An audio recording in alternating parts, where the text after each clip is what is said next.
1,020,000 it is now twice. Third and final time, I won't delay it, at 1,020,000 it is, at 1,020,000. Congratulations to our fine bidder, we're sold. Auctioneering for me is something that facilitates the deal for me. So it's something that I enjoy so much because it's the most transparent and open way to ensure that both parties feel that the deal is being done. Yeah, I mean, I enjoy getting up in front of the crowd and I enjoy, shouting and screaming down the sold, when the contract hits my hand sort of thing. I love the ability to sort of somewhat dictate the way that the proceedings go. It's in front of an audience, everyone can eyeball each other. I'm pretty fortunate, I think, that I've kind of been doing it for a little while now, that I don't need to sort of continuously, look myself in the mirror. But I remember when I first started as an auctioneer, I used to get so nervous before I'd call an auction.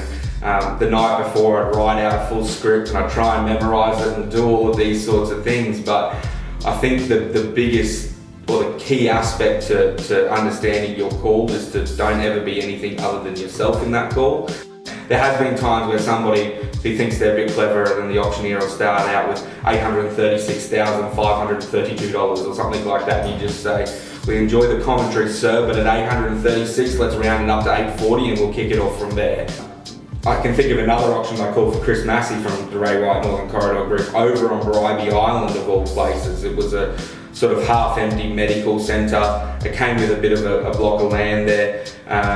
We had a guy fly up from Adelaide the morning of the auction, obviously pre-COVID times. He goes, "Oh yeah, it's not too bad." And then we had a couple of guys we met through the campaign. We recorded 191 bids on that particular property. We sold it in a crazy amount above reserve price. However, the funniest part about it was at one point the guy who ended up buying it was actually on the phone to his mother, and he literally said to me, he goes, "Mate, whatever he bids, just add $2,000 to it." And he walked away. And we just kept bidding until he come back and he goes, "Where are we at?" "Right, 5 more." And 191 bids later, my throat was killing me. I needed a glass of water terribly. It was a whole ordeal. And I think Chris and I sort of were packing up his ute at the end of it and sort of looked at each other and went, "Did that actually just happen?" It was just the most unexpected auction that I've ever called. If you're going to go and call multiple auctions on a Saturday, I go through 2 or 3 shirts, that's for sure.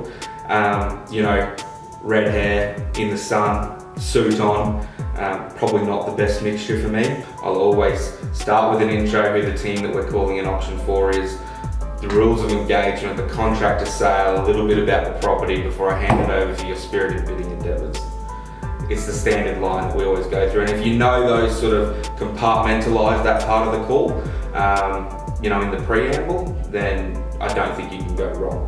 However, having said that, you do get some curly bids out there sometimes, and you can never really prepare for that. You've just got to rely on the skill set that you've built up and hope that it gets you through the end. Every auction you call is individualised, absolutely. It's a different set of circumstances. I called one in Harvey Bay earlier this year that was purely based on a lovely lady who had unfortunately lost her husband. She had a beautiful, beautiful old home that had such an amazing history. It used to be a restaurant in the town before it got moved out onto a rural property. It had been a farmhouse. It had all this character and story behind it, and the emotion behind that call, because this has been a property that had been involved in this family for a lot longer than you and I have been alive, sort of thing, and it had all this journey, and the emotion wasn't in the price, the emotion was in letting that go finally. So when you asked me before about whether I get nervous, I think these days I get more nervous around, what's that massive transition in somebody's life as opposed to the actual deal itself, I guess. We had an auction 2 weeks ago. Me and Luke Hodman marketed a property, or I should say myself and Luke Hodman marketed a property at 226 South Pine Road in Enoggera. We had been dealing with this seller for 12 months leading up to this point. Very arm's length sort of, type of people, very quiet and reclused, I guess, and they were very off market. They didn't want to take it to auction. It was a real 12-month battle to convince them that this was the best way to sell the property, which is understandable. It had been in the family for many years, and they had a lot of local ties to the community there. So this was sort of that last piece before it moved on. Their family business had operated out of the premise for as long as we can remember, and you know, we ended up selling that property at auction in front of a pretty good crowd for $105,000 above reserve price, and this lovely lady who had been, you know, quite arm's length through the whole 12 months that we'd been getting to know each other, literally ran up and gave me a hug at the end of it. So I would like to think that, you know, to sell something $100,000 above, you know, the expectation, yeah, that's life changing. I don't really look at me being a negotiator when I call an auction. When I call an auction, I like to think of it that I supply the sellers with choice and the buyers with opportunity. I did a property economics and construction management degree. Originally the thought process was that I wanted to move into sort of project management, development, you know, acquisitions. My real estate career has probably taken me on a little bit of a journey so far, which is exciting.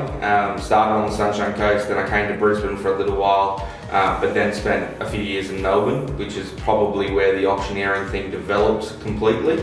To now have come back here for the last 3 years with the Ray White Northern Corridor Group, and yeah, it's taken me, you know, all the way down to Melbourne and back again. There was an auction I called down south, was for a considerable asset, well in excess of 10 million, where the buyer, or the agent, had indicated to me that the most probable buyer was the next door neighbour.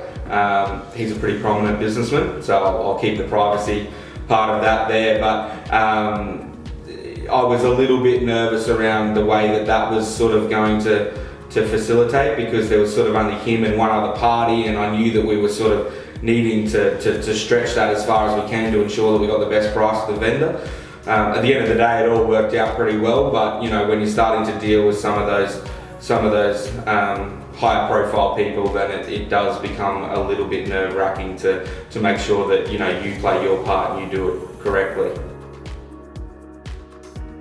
There's an auctioneering competition every year. A very close friend of mine, David Holmes, actually won the Queensland competition this year, his first time, so that was very exciting.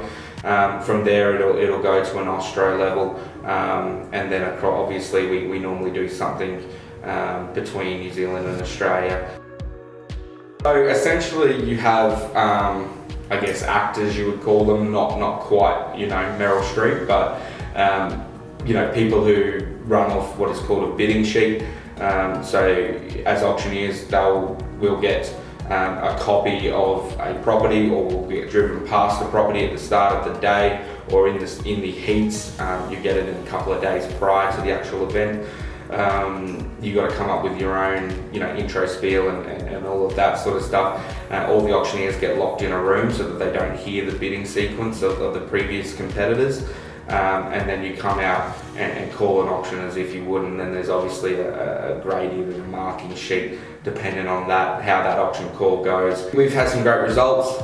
You know, personally, it's never been something that I've undertaken hugely. I know some guys who are full-time auctioneers take it incredibly seriously, and as they should, because it's the recognition for the hard work that they put in year after year. So just to be involved and be around those guys and learn from that is something that is really important to me, and something that I actually do want to get a little bit more involved in moving forward.